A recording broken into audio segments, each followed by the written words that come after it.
Dear student, class 11th, subject chemistry, chapter 2nd, atomic structure. Dear student, previous video we have discussed the concept, definition, terminology of some basic concept of chemistry. Dear student, हमने उन law of combination, उन units और उन terminology की study पिछले video में की, जिनके थ्रू या जिनके अकॉर्ड या जिनके प्लेटफॉर्म पर हम केमिस्ट्री की फर्दर और एडवांस स्टडी करेंगे। हमने पिछले चैप्टर में महर्षि कणाद, जॉन डाल्टन के द्वारा दिए गए मैटर के कॉन्सेप्ट को समझा और हमने जाना कि एटम जो कि स्मॉलेस्ट यूनिट है एटम की, उस एटम के एग्रीगेशन से डिफरेंट टाइप के मॉलिक्यूल्स, डिफरेंट टाइप के कंपाउंड मिक्सचर या केमिकल्स प्रिपेयर होते हैं या डेवलप होते हैं। Dear student, so we are going to study the smallest constituent unit of matter, that is the atom. Means हम इस चैप्टर में एटॉमिक स्ट्रक्चर और उससे रिलेटेड डिफरेंट क्योरीज को इलेबोरेट करेंगे। So dear student, this chapter we have already studied about the detailed assumption of atomic composition of matter in chapter first. Dalton atomic theory was unquestioned for about a century. Modern atomic theory started breathing in the beginning of 20th century. Constituent of atom were discovered and transmutation. Transformation of an atom of one element to an atom of another element could be possible. The gradual development in atomic theory after Dalton atomic theory has been described in this chapter. Dear student, हम इस chapter को पढ़ने से पहले atomic composition of matter की detail एसम्पशन हम पिछले chapter में पढ़ चुके हैं। हमने पिछले चैप्टर में दशकों या सैकड़ों सालों तक अनक्वेश्चन्ड रही डाल्टन एटॉमिक थ्योरी को पढ़ा। हमने मॉडर्न एटॉमिक थ्योरी जो कि 20th सेंचुरी पर ब्रीथिंग आउट हुई, मतलब स्टार्ट हुई, उनके अकॉर्ड एटम और को डिस्कवर किया गया, एटम्स को ट्रांसम्यूटेशंस को स्टडी किया गया, ट्रांसफॉर्मेशन को पढ़ा गया, एलिमेंट और एटम से बनने वाले डिफरेंट एलिमेंट या मॉलिक्यूल्स की स्टडी की गई। हम इस चैप्टर पर एटॉमिक थ्योरी जो कि डाल्टन एटॉमिक थ्योरी के बाद डेवलप हुई उनके स्टडी करेंगे। First content is discovery of electron, proton and neutron. Dear student, Dalton atomic theory के accord atom is the smallest unit of a matter.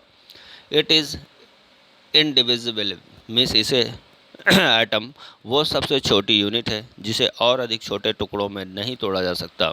But at the 20 and 21st century we have elaborated and advanced studies are performed by us.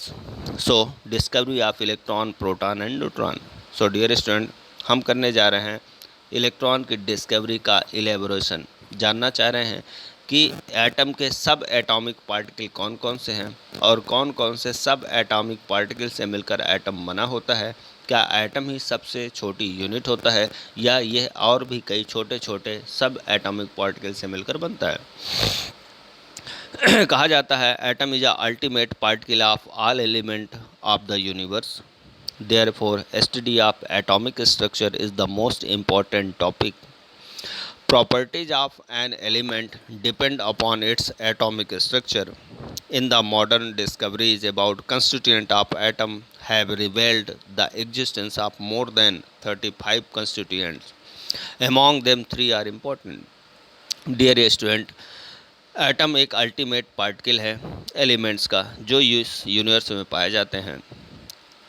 Atomic structure की study एक important topic है। किसी element की जो properties होती हैं वो atom और एटम के स्ट्रक्चर और उसकी सब एटॉमिक पार्टिकल पर डिपेंड करती हैं। मॉडर्न डिस्कवरी के द्वारा हमें ये पता चला कि एटम बहुत सारे सब एटॉमिक पार्टिकल से मिलकर बना होता है और अब तक लगभग 35 कंस्टिट्यूएंट सब एटॉमिक पार्टिकल रिपोर्ट किए जा चुके हैं। हम इस चैप्टर में 35 में से as about 3 important sub atomic particle की बात करेंगे। So dear student, that are 3 sub atomic particle are electron, proton and neutron.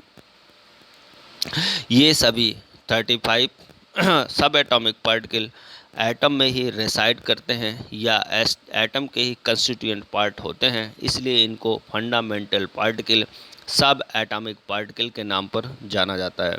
Dear student, यहाँ पर कुछ डाटा दिए गए हैं, उन्हें यदि आप लर्न कर सकें तो बेटर होगा। Electron fundamental particle, proton and neutron.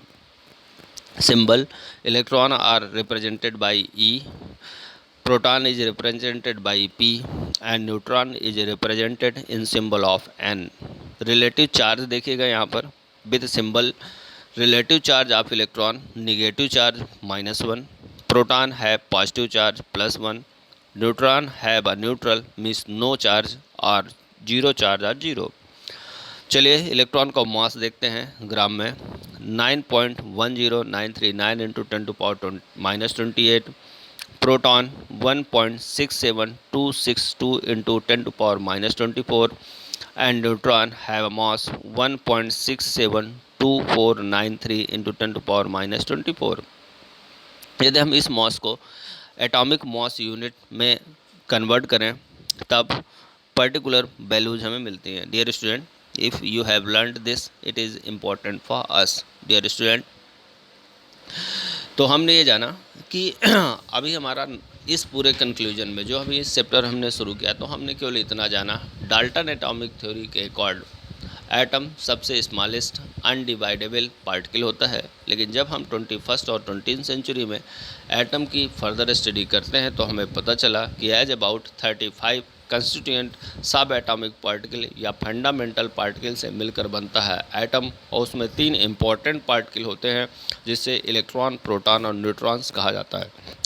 इसलिए अपन कह सकते हैं मॉडर्न थ्योरीज के अकॉर्ड कि एटम कई सब यूनिट्स, सब एटॉमिक पार्टिकल या फंडामेंटल पार्टिकल से मिलकर बना होता है, मीन्स इसे डिवाइड किया जा सकता है।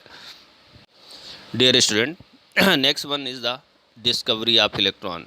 इंपॉर्टेंट क्वेश्चन है डियर स्टूडेंट, और इसी से रिलेटेड कैथोड रेज होंगी और इसी से रिलेटेड हमारे पास डिफरेंट टाइप के क्या होंगे, थ्योरीज होंगी। सबसे पहले हम क्या करेंगे, पर्टिकुलर हम ये देखेंगे जो डायग्राम हमने हमारे सामने लिखा हुआ है। डियर स्टूडेंट, जो डायग्राम आपके सामने अपीयर हो रहा है उसे हम डिस्चार्ज ट्यूब कहते हैं। It is a discharge tube. अब हम इसका डिस्क्रिप्शन दे रहे हैं, डिस्क्रिप्शन के बाद हम इसे एलेबोरेट करते हैं।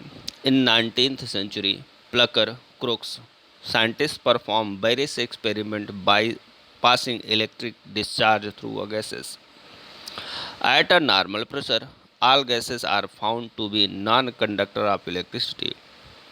If electrode of metal are placed in a long glass tube, about 10,000 volt electric potential is applied between the electrode. There is no electric discharge. Now, if tube is connected to a vacuum pump and a pressure of a gas inside is reduced, the electricity is passed through it and a colored glow or beam is produced in the tube. On reducing the pressure further to about 10⁻⁻4 atm or 0.01 mm, the wall of the tube facing the cathode is illuminated by inflorescence whose color is greenish yellow. The fluorescence is produced due to falling of particular type of invisible rays on the phosphorescent being emerged from the cathode. These rays are made up of negative charge particle. These particles are called electron. This name electron was given by Mr. Stone. Dear student, इसे elaborate करें। आपके सामने एक tube दिख रही है, उस tube पर एक वैक्यूम पंप सेटअप किया गया है, साथ में उसमें 2 इलेक्ट्रोड लगाए गए हैं। एक इलेक्ट्रोड है कैथोड और दूसरा है एनोड। साथ में इसमें इलेक्ट्रिसिटी सप्लाई करने के लिए हाई वोल्टेज बैटरी को सेटअप किया गया है। तो dear student, that is the ये होगी डिस्चार्ज ट्यूब। डिस्चार्ज ट्यूब क्यों होगी? क्योंकि इसमें हाई इलेक्ट्रिसिटी प्रोड्यूस करने पर पर्टिकुलर जो भी आइटम होंगे वो अपने कंस्टिट्यूएंट पार्टिकल को क्या करेंगे, रिलीज़ करेंगे, इसलिए हम इसे डिस्चार्ज ट्यूब कहेंगे। डियर स्टूडेंट, ये बोरोसिल ग्लास से बनी हुई एक ग्लास ट्यूब होगी जो कि हाई प्रेशर और हाई इलेक्ट्रिसिटी इफेक्ट को क्या करेगी, सस्टेंड करेगी। तो हम ग्लास की एक ट्यूब होगी जिसे हम डिस्चार्ज ट्यूब कहेंगे। उस डिस्चार्ज ट्यूब पर वैक्यूम पंप सेटअप किया जाएगा ताकि वहाँ के प्रेशर को फ्लैक्चुएट किया जा सके, अप या डाउन में लिया जा सके। हम इलेक्ट्रिसिटी फ्लो कराने के लिए एक हाई वोल्टेज बैटरी या इलेक्ट्रिसिटी सोर्स को यहाँ से कनेक्ट करेंगे। साथ में हम डिस्चार्ज ट्यूब में 2 इलेक्ट्रोड लगाएंगे। एक एनोड होगा जो पॉजिटिव सेंटर होगा और दूसरा कैथोड होगा जो निगेटिव सेंटर होगा। अब चलिए इस पर एक्सपेरिमेंट को परफॉर्म करते हैं। तो डियर स्टूडेंट, 19th सेंचुरी में प्लकर और क्रोप्स ने 2 साइंटिस्ट ने वेरियस टाइप के एक्सपेरिमेंट परफॉर्म किए। क्या एक्सपेरिमेंट परफॉर्म किए? उन्होंने डिफरेंट गैसेस में इलेक्ट्रिसिटी फ्लो कराई और नॉर्मल प्रेशर पर जब उन्होंने प्लकर और क्रुक्स ने नॉर्मल प्रेशर पर डिफरेंट गैसों पर इलेक्ट्रिक डिस्चार्ज कंडक्ट कराया तो उन्होंने ये पाया कि अधिकतर गैसें या सभी गैसें या जिन गैसों पर उन्होंने एक्सपेरिमेंट कराया सभी गैसें इलेक्ट्रिसिटी की नॉन कंडक्टर बिहेवियर शो करती हैं। लेकिन बाद में उन्होंने अपने एक्सपेरिमेंट के इंस्ट्रूमेंट को मॉडिफाई किया। उन्होंने 2 इलेक्ट्रोड लिए मेटल से बने हुए। उन दोनों मेटल से बने हुए इलेक्ट्रोड को उन्होंने एक लॉन्ग ग्लास ट्यूब के अंदर सेटअप कर दिया, जो अभी हमने डायग्राम के थ्रू जाना था।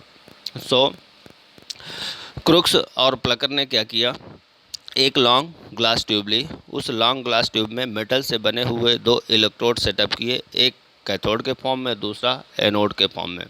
साथ में उन्होंने एक वैक्यूम पंप सेटअप किया ताकि प्रेशर को इंक्रीज या डिक्रीज़ किया जा सके, और हाई वोल्टेज एनर्जी सोर्स के लिए उन्होंने बैटरी या इलेक्ट्रिकल सोर्स को इससे कनेक्ट किया। तब मीन्स प्लकर और क्रुक्स ने जब बार बार गैसों पर इलेक्ट्रिसिटी सप्लाई करी, और उन्होंने क्या देखा, उन्होंने ये देखा कि जितनी भी गैसें हैं सभी गैसें इलेक्ट्रिसिटी के सामने नॉन कंडक्टर बिहेवियर शो करती हैं। तब उन्होंने अपने इंस्ट्रूमेंट को थोड़ा चेंज किया। उन्होंने एक लॉन्ग ग्लास ट्यूब ली। उस ग्लास ट्यूब के अंदर मेटल से बने हुए 2 इलेक्ट्रोड लगाए, एक एनर्जी सोर्स को उससे कनेक्ट किया और वहाँ के इलेक्ट्रिक पोटेंशियल को एज अबाउट 10,000 वोल्ट उन्होंने अप्लाई कर दिया दोनों इलेक्ट्रोडों के बीच में। नॉर्मल प्रेशर पर उन्होंने इस ग्लास ट्यूब के अंदर गैस को फिलअप किया। गैस को फिलअप करने के बाद उन्होंने इलेक्ट्रिक सोर्स के थ्रू दोनों इलेक्ट्रोड के बीच में एज अबाउट 10,000 इलेक्ट्रोड पोटेंशियल वहाँ पर मेंटेन किया। और जब गैसों पर इलेक्ट्रिसिटी क्या की गई, इलेक्ट्रिसिटी पास की गई, तब भी उनका नेचर नॉन कंडक्टर ही था। उन्होंने फिर उसमें चेंज किया। उन्होंने ट्यूब को कनेक्ट किया एक वैक्यूम पंप से, और उस वैक्यूम पंप की हेल्प से उन्होंने लगातार उस गैस का प्रेशर डिग्रेड करना या रिड्यूस करना शुरू किया। जैसे जैसे वो ग्लास ट्यूब के अंदर का प्रेशर रिड्यूस करते गए, और जब उनका प्रेशर 10⁻⁻⁴ एटीएम से भी लोअर उन्होंने कर दिया, तब उन्होंने एक न्यू चेंज उन्होंने देखा। उन्होंने क्या देखा कि जो डिस्चार्ज ट्यूब थी, उस डिस्चार्ज ट्यूब में जो कैथोड था वहाँ पर फ्लोरोसेंस प्रोड्यूस हो रहा था। वो किस कलर का था? ग्रेइश येलो कलर का था।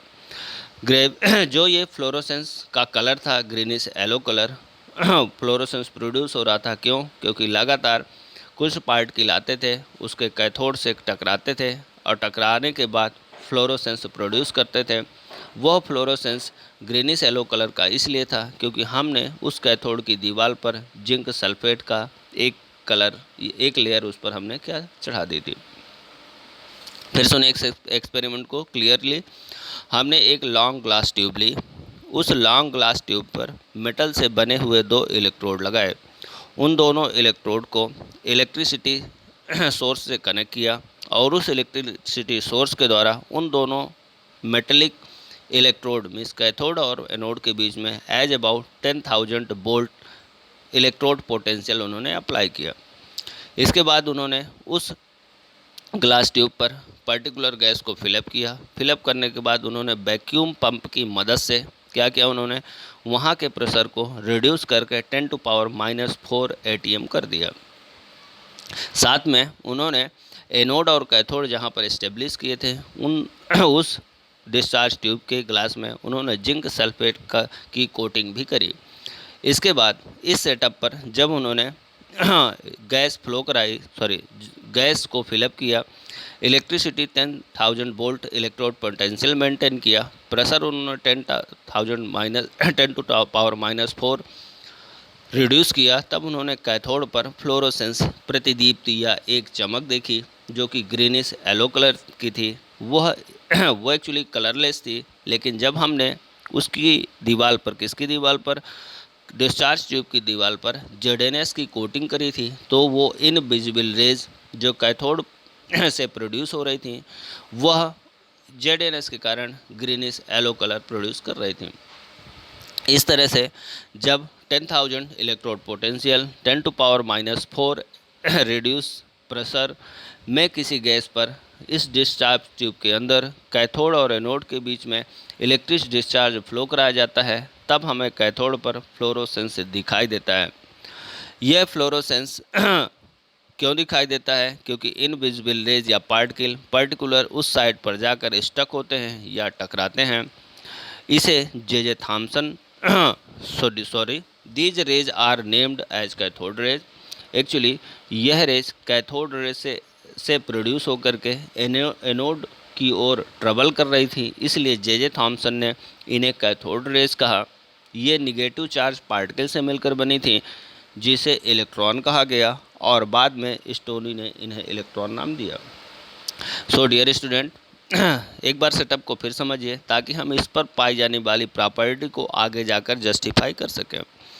एक डिस्चार्ज ट्यूब ली जाएगी, लॉन्ग डिस्चार्ज ट्यूब किससे मिलकर बनी होगी? ग्लास से मिलकर बनी होगी। सेकंड, उसमें मेटल से बने हुए 2 इलेक्ट्रोड सेटअप किए जाएंगे, एक कैथोड का वर्क करेगा, दूसरा एनोड का वर्क करेगा। दोनों कैथोड और एनोड मीन्स इलेक्ट्रोडों को हाई वोल्टेज बैटरी या इलेक्ट्रोड सोर्स से क्या किया जाएगा? कनेक्ट किया जाएगा। साथ में इस डिस्चार्ज ट्यूब पर एक वैक्यूम पंप कनेक्ट किया जाएगा ताकि यहाँ के प्रेशर को मेंटेन किया जा सके। इस सेटअप के अंदर फिर गैस भरी जाएगी। गैस भरने के बाद हमने दोनों इलेक्ट्रोडों के बीच का पोटेंशियल 10,000 वोल्ट कर दिया। हमने इस डिस्चार्ज ट्यूब का प्रेशर रिड्यूस करके या कम करके हमने इसे 10⁻⁴ कर दिया। साथ में हमने इस डिस्चार्ज ट्यूब के चारों तरफ जिंक सल्फेट की कोटिंग कर दी। इतना करने के बाद जब हम क्या करते हैं, इस डिस्चार्ज ट्यूब पर इलेक्ट्रिसिटी फ्लो कराते हैं, तब हम क्या देखते हैं? कैथोड से में हमें फ्लोरोसेंस दिखाई देता है और कैथोड से एनोड की ओर किरणें चलती हैं, जिससे फ्लोरोसेंस प्रोड्यूस होता है। एक्चुअली यह रेज कैथोड से एनोड की ओर चलती हैं, इसलिए इन्हें जे थॉमसन ने कैथोड रेज कहा। बाद में इन्हें इलेक्ट्रॉन कहा गया, जो कि निगेटिव पार्टिकल या निगेटिव चार्ज पार्टिकल से मिलकर बनी होती हैं। चलिए अब जस्टिफाई करते हैं कि कैथोड से चलने वाली रेज निगेटिव चार्ज होती हैं, इसे हम जस्टिफाई करें या अदर कैरेक्टर जो निगेटिव चार्ज इलेक्ट्रॉन पर पाए जाते हैं उनको जस्टिफाई किया जाए ताकि क्लियर हो सके कि ये इलेक्ट्रॉन ही है जो कैथोड से एनोड की ओर जाता है, जिन्हें जे थॉमसन ने क्या नाम दिया था? जिन्हें जे थॉमसन ने कैथोड रेज नाम दिया था। Clear student? क्लियर हो गया सेटअप कैसा होगा? फिर सुन लीजिए सेटअप। एक ग्लास ट्यूब होगी, उस पर 2 मेटल रॉड इलेक्ट्रोड के फॉर्म में सेटअप किए जाएंगे। साथ में उस ग्लास ट्यूब को जिंक सल्फेट जेडेनेस से कोटेड किया जाएगा। हायर इलेक्ट्रिक सोर्स से कनेक्ट होगा। साथ में एक वैक्यूम पंप क्या होगा? वैक्यूम पंप कनेक्टेड होगा। जब हम इसमें इलेक्ट्रिकल डिस्चार्ज परफॉर्म कराएंगे तब हमें कैथोड पर इन्फ्लोरोसेंस या प्रतिदीप्त जो कि येलो ग्रीनिश कलर की होगी वो दिखाई देगी। एक्चुअली ये रेज कैथोड पर प्रोड्यूस हो रही हैं, इसलिए जे थॉमसन ने इन्हें कैथोड रेज कहा। ये निगेटिव चार्ज पार्टिकल से मिलकर बनी होती हैं। बाद में स्टोनी ने इन नेगेटिव पार्टिकल को इलेक्ट्रॉन नाम दिया। चलिए स्टार्ट करते हैं। पहला आंसर आते हैं सेटअप करने के लिए, क्या ये सीधी रेखा में गमन करती हैं, means they follow the straight line motion or not, they follow the straight line velocity or not, क्या ये सीधी रेखा में गमन करती हैं, क्या ये वेव नेचर की होती हैं, क्या ये लाइट नेचर की होती हैं, इसे हम जस्टिफाई करने जा रहे हैं। आप जानते हैं जब किसी वेव के बीच में या लाइट के सोर्स के बीच में यदि कोई आपकी ऑब्जेक्ट सेटअप किया जाता है तो उसकी शैडो उसके पीछे बनती है, जिससे ये प्रूव होता है कि वो सीधी रेखा या स्ट्रेट लाइन वेलोसिटी या मोशन को शो करते हैं। तो हुआ ये, these rays travel in straight line and have velocity equal to that of light, means ये जो रेज होती हैं जो कैथोड से एनोड की ओर ट्रेवल करती हैं, ये स्ट्रेट लाइन वेलोसिटी को शो करती हैं, इनमें लाइट के बराबर ही वेलोसिटी होती है। अब कैसे जस्टिफाई हो, यदि हम इस सेटअप के बीच में मीन्स कैथोड और एनोड के बीच में क्या सेटअप करते हैं, कैथोड और एनोड के बीच में हम एक आपकी ऑब्जेक्ट सेटअप कर देते हैं। इफ़ एनी आपकी object is place in their पथ, मीन्स कैथोड और एनोड के बीच में यदि हम कोई अपारदर्शी या आपकी ऑब्जेक्ट को सेटअप कर देते हैं, तब यह रेज उस आपकी ऑब्जेक्ट से क्या होती हैं, स्टक होती हैं, अपोज होती हैं, एब्जॉर्ब होती हैं और अपनी शैडो को कास्ट करती हैं, मीन्स अपनी परछाई या शैडो बनाती हैं। ये परछाई बनना या शैडो बनना ये प्रूव करता है कि कैथोड रोज स्ट्रेट लाइन मोशन को फॉलो करती हैं और लाइट के इक्वल होती हैं। डियर स्टूडेंट, आपने क्या देखा, आपने ये जाना कि जब हम इस डिस्चार्ज ट्यूब पर इलेक्ट्रिसिटी फ्लो कराते हैं तब हमें कैथोड से एनोड की ओर चलती हुई रेखाएं दिखाई देती हैं। क्या वो लाइंस वेव्स होती हैं, क्या वो लाइट मोशन को शो करती हैं या लाइट बिहेवियर को होती हैं। इस बात को प्रूव करने के लिए हमने क्या किया, कैथोड और एनोड दोनों के बीच में हमने एक आपकी ऑब्जेक्ट सेटअप किया। आपकी ऑब्जेक्ट रखने पर जब स्ट्रेट लाइन में यह पर्टिकुलर कैथोड रेस ट्रेवल करती हैं जिनकी वेलोसिटी लाइट के बराबर होती है, वह इस रास्ते पर पाए जाने वाले उस आपकी ऑब्जेक्ट से क्या करती हैं, टकराती हैं और टकराने पर अपनी शैडो कास्ट करती हैं। ये छाया का बनना या शैडो का बनना ये प्रूव करता है कि कैथोड रेज की वेलोसिटी लाइट के इक्वल होती है, स्ट्रेट लाइन मोशन को फॉलो करती हैं और स्ट्रेट लाइन मोशन पर पास होती हैं। अब dear student, second, mechanical pressure. These rays exert mechanical pressure if a paddle wheel is placed in the path of these rays. Then due to action of these rays, wheel start rotating. This experiment proved that these rays are made up of material particle having definite motion velocity. तो हमने ये जाना कि जो raise हैं means ये raise क्या ये वेव नेचर की हैं, क्या यह लाइट नेचर की हैं, इसे प्रूव किया गया पहले एक्सपेरिमेंट के द्वारा। मीन्स हमने जब कैथोड और एनोड के बीच में आपकी ऑब्जेक्ट प्लेस किया तब शैडो कास्ट हुई, इससे प्रूव होता है कि इनकी वेलोसिटी लाइट के बराबर होती है और ये स्ट्रेट लाइन मोशन को फॉलो करती हैं, इसलिए ये वेव्स हैं। दूसरा प्रूव करने जा रहे हैं, क्या इनमें मैकेनिकल प्रेशर होता है, क्या ये वर्क कर सकती हैं, क्या ये पर्टिकुलर नेचर या पर्टिकुलेट नेचर को शो करती हैं या नहीं। तब हमने क्या किया, एनोड और कैथोड के बीच में एक हमने पैडल रख दिया, घूमता हुआ फैन की जो ब्लेड्स होती हैं हमने उसे प्लेस कर दिया। जब हम उसे प्लेस करते हैं और इलेक्ट्रिकल डिस्चार्ज स्टार्ट करते हैं तब कैथोड से एनोड की ओर जाने वाली रेज जब इस पैडल व्हील से टकराती हैं तो ऑलरेडी यह व्हील्स अपने आप रोटेट होने लगता है, घूमने लगता है। इससे ये प्रूव होता है कि ये रेज जो होती हैं छोटे छोटे पार्टिकल से मिलकर बनी होती हैं, क्योंकि पार्टिकल ही पर्टिकुलर जगह से अपोज होगा, टकराएगा, डेफिनेट शेप और वेलोसिटी को होगा, तभी पर्टिकुलर पैडल घूमना शुरू करेगा। क्या इनमें मैकेनिकल प्रेशर होता है, क्या ये मैकेनिकल वर्क परफॉर्म कर सकती हैं, क्या ये पार्टिकुलेट मीन्स पार्टिकल नेचर को शो करती हैं, इसे प्रूव करने के लिए हमने कैथोड और एनोड के बीच में इस डिस्चार्ज ट्यूब के अंदर हमने क्या सेटअप किया, एक पैडल व्हील सेटअप किया। जब पैडल व्हील को एनोड और कैथोड के बीच में सेटअप किया जाता है तब कैथोड रेज इस पैडल व्हील से टकराती हैं और टकराने के कारण ये व्हील रोटेट होना, घूमना शुरू कर देता है। इससे ये प्रूव होता है कि ये रेज छोटे छोटे पार्टिकल से मिलकर बनी होती हैं, हर पार्टिकल का मास और वेलोसिटी फिक्स होती है। इससे प्रूव होता है कि ये वेव्स पार्टिकल नेचर की भी होती हैं। अब हमें तीसरा पॉइंट लेना है। तीसरा पॉइंट ये है कि हमें ये तय करना है कि इनका इलेक्ट्रिकल बिहेवियर कैसा होता है। मीन्स ये कहा जाए कि ये पॉजिटिव नेचर होती हैं या निगेटिव नेचर। डियर स्टूडेंट, पहले इथिक्स द्वारा हमने ये प्रूव किया कि इनकी कैथोड रेज की वेलोसिटी इक्वल होती है लाइट के और ये स्ट्रेट लाइन मोशन को फॉलो करती हैं। सेकंड एक्सपेरिमेंट से हमने ये प्रूव किया कि इनमें मैकेनिकल प्रेशर होता है। यह डेफिनेट मास और वेलोसिटी वाले पार्टिकल से मिलकर बनी होती हैं, इसलिए पैडल व्हील को घुमा देती हैं। अब हम कैथोड रेज के इलेक्ट्रिकल बिहेवियर को जस्टिफाई करने जा रहे हैं, या हम वेरीफाई करेंगे कि ये पॉजिटिव होती हैं या निगेटिव। तब हम क्या करते हैं, इलेक्ट्रिकल फील्ड हम अप्लाई करते हैं पथ ऑफ कैथोड रेज पर। तब हम क्या देखते हैं, जब हम इलेक्ट्रिकल पथ कैथोड रेज पर अप्लाई करते हैं तब हम ये देखते हैं कि जो कैथोड रेज होती हैं वो पॉजिटिव प्लेट जो इलेक्ट्रिकल फील्ड की होती है उधर की ओर डिफ्लेक्टेड होती हैं। इससे ये प्रूव होता है कि एक्चुअली ये पॉजिटिव मीन्स अपोजिट स्ट्रेन की ओर या अपोजिट साइड की ओर अट्रैक्ट या डिफ्लेक्ट होती हैं, इसलिए ये निगेटिव चार्ज से मिलकर बनी है। मीन्स हमने क्या किया, डियर स्टूडेंट, हमने इलेक्ट्रिकल फील्ड अप्लाई करी। इलेक्ट्रिकल फील्ड मीन्स हमने दो प्लेट लगाई इस ट्यूब के दोनों कैथोड और एनोड के रास्ते पर, एक पॉजिटिव थी एक निगेटिव। जब हम इस कैथोड रेज को इन दोनों के बीच से पास करते हैं तो ऑलरेडी कैथोड रेज जो निगेटिव चार्ज से मिलकर बनी होती हैं इधर की ओर डिफ्लेक्ट होती हैं, पॉजिटिव चार्ज की ओर डिफ्लेक्ट होती हैं। इससे प्रूव होता है कि ये निगेटिव चार्ज से मिलकर बनी होती है।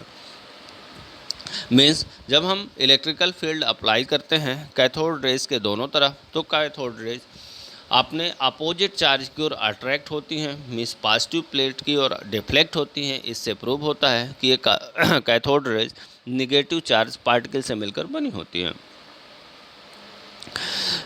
इसके बाद हम फोर्थ पॉइंट पर पहुंचते हैं। एक फ्रेंच साइंटिस्ट है पॉरिन, उन्होंने cathode rays are actually stream of negative charge particle. These rays move from cathode to anode with high speed. Mass of these particle is 1/1837 of the mass of hydrogen atom. These negative charge particle are called electron.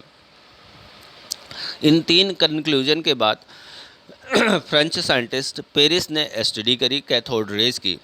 उन्होंने ये बताया कि जो cathode rays होती हैं ये stream एक धारा होती है या एक फ्लो होता है निगेटिव चार्ज पार्टिकल का।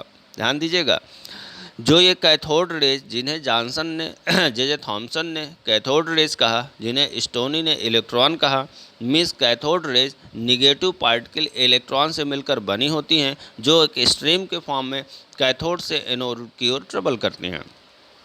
उन्होंने इसका मॉस काउंट किया तो उन्हें पता चला कि इन कैथोड रेज के एक पार्टिकल मीन्स एक इलेक्ट्रॉन का मास हाइड्रोजन के सामने हाइड्रोजन का 1/1837 होता है। मीन्स एक इलेक्ट्रॉन एक हाइड्रोजन के सामने 1/1837 होता है। मीन्स हमने चौथा जस्टिफाई किया, मीन्स इसके मास को काउंट किया। अब आज जानना चाहते हैं अगला, these rays penetrate through thin sheet of metal और mica and set and heat is slightly. मतलब पेनिट्रेशन आर या पार होना, एक्रॉस जाना, इस पार से उस पार निकल जाना। मीन्स यदि हम एनोड और कैथोड इस डिस्चार्ज ट्यूब के बीच में यदि मेटल या माइका से बनी हुई एक पतली शीट को प्लेस कर दिया जाता है तब कैथोड रे उस मेटल शीट या माइका के शीट को पेनिट्रेट कर जाती हैं, मीन्स एक्रॉस हो जाती हैं, इस पार से उस पार चली जाती हैं और साथ में जहाँ पर वो स्टक होती हैं मीन्स जहाँ पर वो उस शीट पर गिरती हैं उन्हें वो थोड़ा सा गर्म कर देती हैं, जिससे वो प्रूव होता है कि ये मैकेनिकल वर्क भी कर सकती हैं।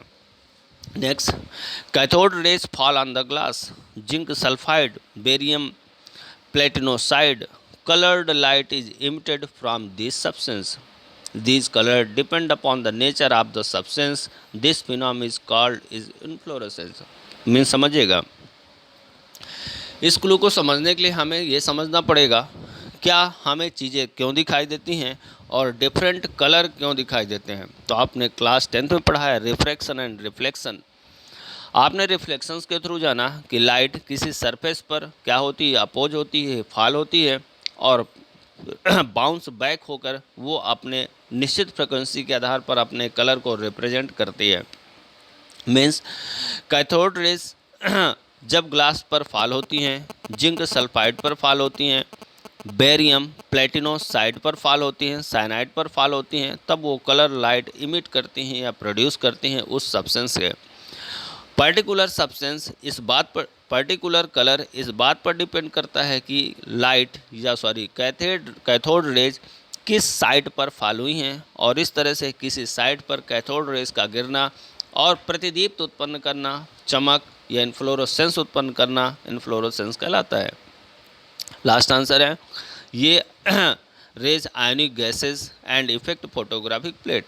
मीन्स क्या इनमें चार्ज होता है और ये चार्ज वर्क या फंक्शनेबल होता है, ये प्रूव करने के लिए यदि हम इन दीज रेज क्या करती हैं, यदि हम रेज को पर्टिकुलर गैसों पर रिलीज़ करते हैं तो ये गैसों को आयोनाइज कर देती हैं, और आयोनाइज होने के कारण ये फोटोग्राफिक प्लेट को अफेक्ट करती हैं, जिससे ये प्रूव होता है कि इनमें वर्क करने के लायक एनर्जी पाई जाती है।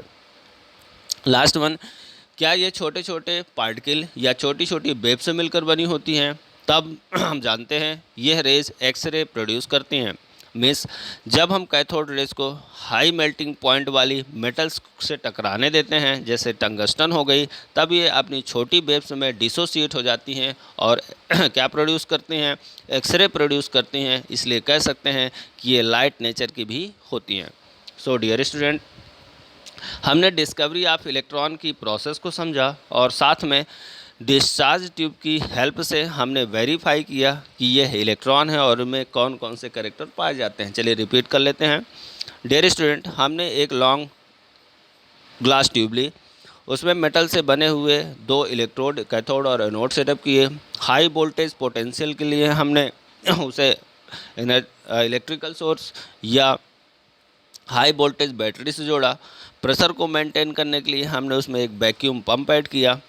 फिर हमने उस पर कुछ गैसें भरी। हमारा सेटअप रेडी हो गया। अब इस सेटअप पर हम कंडीशन मेंटेन कर रहे हैं। हमने इलेक्ट्रिक जो पोटेंशियल था उसे 10,000 वोल्ट कर दिया। जो हमने प्रेशर था उसे डिक्रीज़ करके 10⁻⁻⁴ कर दिया। और इतना करने पर तब हमने क्या देखा, हमने ये देखा कि जब इलेक्ट्रिसिटी फ्लो कराई गई, फ्लो कराने पर कैथोड से कुछ रेज निकलती हैं जो एनोड की ओर चलती हैं, और कैथोड पर इन्फ्लोरोसेंस प्रोड्यूस होता है। क्योंकि जो गैस भरी हुई होती है वो गैस आयोनाइज हो जाती है और आयोनाइज होकर इन्फ्लोरोसेंस प्रोड्यूस करती है। जो ये प्रोड्यूस हुआ इसे जे थॉम्सन ने कैथोड रेज कहा, क्योंकि ये कैथोड से एनोड की ओर ट्रबल हो रही होती हैं, और स्टोनी ने इन्हें निगेटिव चार्ज पार्टिकल कहा और नाम दिया इलेक्ट्रॉन। चलिए प्रूव करते हैं कि कैथोड रेज मैकेनिकल स्ट्रेंथ रखती हैं, कैथोड रेज लाइट नेचर को शो करती हैं, कैथोड रेज वेव नेचर को शो करती हैं, इन में फंक्शनल एनर्जी पाई जाती है। ये छोटे छोटे पार्टिकल से मिलकर बने होते हैं और ये निगेटिव चार्ज होते हैं। तो पहला, क्या ये स्ट्रेट लाइन मोशन को शो करती हैं? क्या इनकी वेलोसिटी लाइट के बराबर होती है? और क्या ये वेव नेचर की होती हैं? इसके लिए हमने क्या किया, हमने कैथोड और एनोड के बीच में इस डिस्चार्ज की ट्यूब के अंदर हमने एक आपकी ऑब्जेक्ट प्लेस किया। आपकी ऑब्जेक्ट प्लेस करने पर कैथोड रेज आती है, इस आपकी रेज ऑब्जेक्ट से टकराती हैं और अपनी शैडो कास्ट करती हैं। इससे प्रूव होता है कि ये स्ट्रेट लाइन मोशन को फॉलो करती हैं। फिर हमें मैकेनिकल प्रेशर और को प्रूव करना था। हमें प्रूव करना था कि इनमें मास और वेलोसिटी होती है और ये पार्टिकल नेचर की होती हैं। तब हमने इन दोनों के बीच में, किन के बीच में, कैथोड और एनोड के बीच में एक पैडल व्हील घूमते हुए पंखे को रखा। जब ये रेज जाती हैं, व्हील से टकराती हैं, उन पर प्रेशर प्रोड्यूस करती हैं, क्योंकि छोटे छोटे कणों से मिलकर बनी होती हैं। वह पैडल घूमना शुरू कर देता है। इससे प्रूव होता है कि इसमें मैकेनिकल प्रेशर होता है और यह छोटे छोटे पार्टिकल से मिलकर बनी होती है, जिनकी मास और वेलोसिटी फिक्स होती है। अब हमें इनके चार्ज का पता लगाना था कि ये रेज किस नेचर की होती हैं। तब हमने इलेक्ट्रिकल फील्ड अप्लाई की। हमने 2 प्लेट सेटअप करी इस डिस्चार्ज ट्यूब के अंदर, एक पॉजिटिव थी दूसरी नेगेटिव। जब हम कैथोड रेज को ट्रेवल कराते हैं या ये सेटअप को स्टार्ट करते हैं तो कैथोड रेज डिफ्लेक्ट होना शुरू हो जाती हैं, स्ट्रेट लाइन मोशन पर फॉलो नहीं करती, वो पॉजिटिव प्लेट की ओर अट्रैक्ट होती हैं। इससे प्रूव होता है कि ये निगेटिव चार्ज से मिलकर बनी होती हैं। फ्रेंच साइंटिस्ट पेरिन ने इसका मॉस निकाला और बताया कि इसका मॉस एक हाइड्रोजन के सामने 1/1837 होता है। साथ में अगली बार हमने क्या किया, हमें पेनिट्रेशन पावर जाननी थी। तब हमने ये देखा कि यदि हम एक पतली गोल्ड माइका या मेटल्स की बनी हुई एक पतली फॉइल या सीट कैथोड और एनोड के बीच में सेटअप करते हैं, तब क्या होता है कि ये कैथोड रेज उस थिन मेटल शीट को पेनिट्रेट कर जाती हैं, इस पार से उस पार निकल जाती हैं, और जहाँ से निकलती हैं या जहाँ पर वो स्टक होती हैं या बाउंस बैक होती हैं या बाउंस फॉरवर्ड होती हैं, वहाँ उस पर्टिकुलर प्लेस को क्या कर देती हैं, गर्म कर देती हैं। अगला आंसर था क्या इनमें आयोनाइज पावर है, तो हाँ है, क्योंकि इन्होंने जिंक को, ग्लास को, बेरियम प्लेटिनो साइनाइड को लाइट कलर में चेंज कर दिया। मतलब ये गैस आयोनाइज कर हो सकती हैं, गैसों को आयोनाइज कर सकती हैं। लास्ट में हमने जाना क्या ये वेव नेचर की होती हैं। जी हाँ, ये वेव नेचर की होती हैं। क्यों? क्योंकि जब हम इन्हें किसी हाई मेल्टिंग पॉइंट वाली मेटल से इसे टकराने देते हैं या उस पर फॉल करते हैं, तब ये अपनी छोटी यूनिट वाली वेव्स में डिसोसिएट हो जाती है और एक्सरे जैसी रेज प्रोड्यूस करती है, जिससे ये प्रूफ होता है कि ये लाइट नेचर और वेव कैरेक्टर को रिप्रेजेंट करती है। डियर स्टूडेंट, इन सब कंक्लूजन के बाद according to Thomson under this condition the extent of deviation of electron from their path based on the following fact. तब उन्होंने ये फैक्ट निकाले जिनको डिस्कस हम अगले वीडियो में करेंगे। Thank you, have a nice